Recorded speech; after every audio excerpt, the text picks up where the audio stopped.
శ్రీకృష్ణ జన్మాష్టమి వచ్చేస్తుంది కదండి.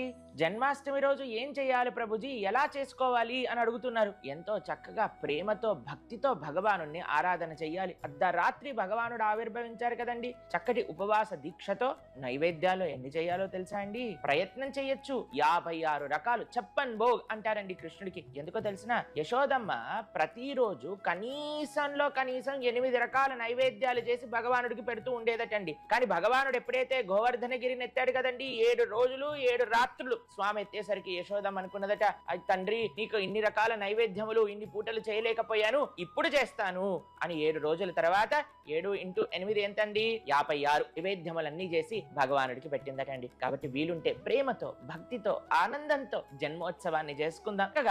ఆ స్వామికి వివిధ నైవేద్యములు సమర్పణ చేసి ఆరతి ఇచ్చి పుష్పములతో పూజ చేసుకుందాం. ఆ కృష్ణుడి యొక్క కృపకి పాత్రలవుదాం. మీ అందరికీ జన్మాష్టమి శుభాకాంక్షలు.